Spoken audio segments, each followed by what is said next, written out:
What is good, ladies and gentlemen? Welcome to another SK Wealth Academy podcast. So today's podcast is going to be short and sweet. And I am just going to talk about the recent media exposure that silver has been receiving. There's been a lot of hype, especially in the past couple of weeks, about an imminent, meaning this month and into March, silver explosion. So I will insert right now just a bunch of the videos just when I went onto YouTube and just put in the search items silver price explosion. These are some of the videos that came up in the video titles. So here we go.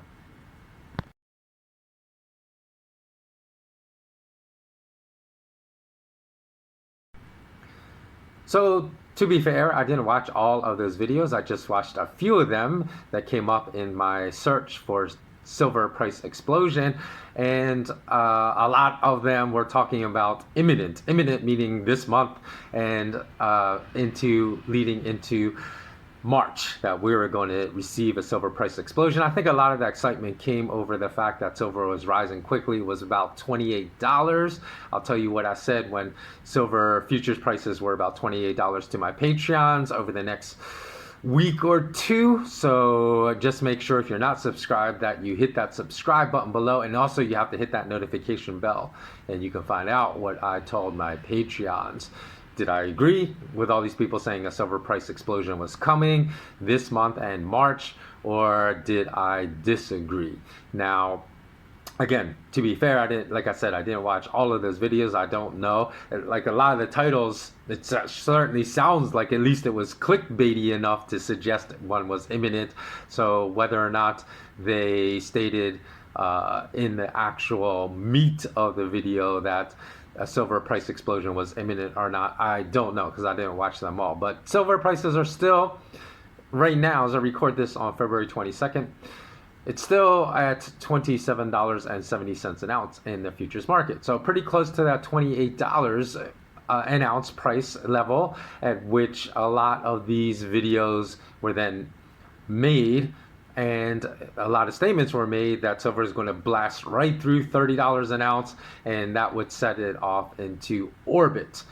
So again, I will have that also coming up very shortly. I will tell you is that I have some videos describing why we should look at developments in India to really inform us of the directives that the global oligarchs are seeking to take in our nations, and why there's so many things that have been going on in India that is going to be the blueprint of directives that will be undertaken in many other nations around the world. Is quite clear and obvious. Now, I know a lot of people don't really follow unless you live in India, or perhaps are Indian American or Indian Canadian, meaning your family had immigrated from India to another nation. You probably don't follow Indian news all that closely, but I am here to tell you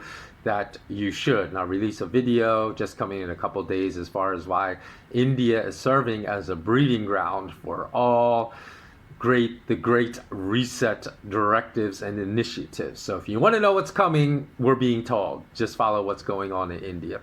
And then lastly, I'm working on another podcast in which I question whether Bill Gates is the new JP Morgan and new David Rockefeller, because there's been studies done in which it has been revealed that he has donated, and there's a reason why I put that in air quotes, more than $250 million to various news media outlets all around the world.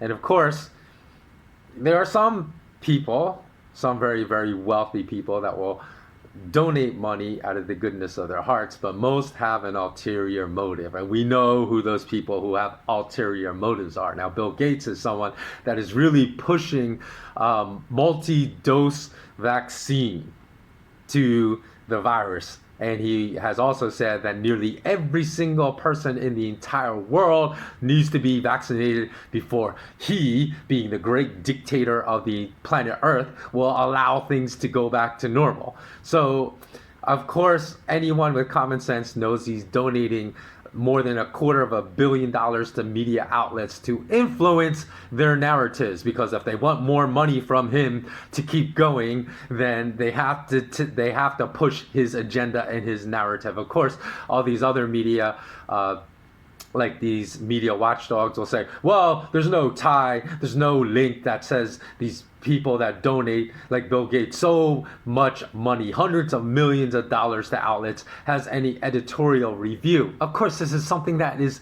basically, that's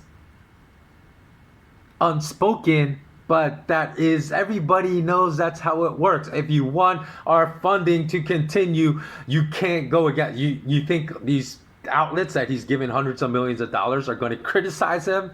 Come on, be real. Like, some of these media watchdog groups just lack any kind of common sense and have so much naivete. So these are other subjects that I'm going to explore in upcoming videos. So if you're interested, please do subscribe below and make sure you hit that notification bell, so you are informed of when these videos will be released. So thanks so much for watching. Always remain intensely curious and always remain immensely courageous. So long.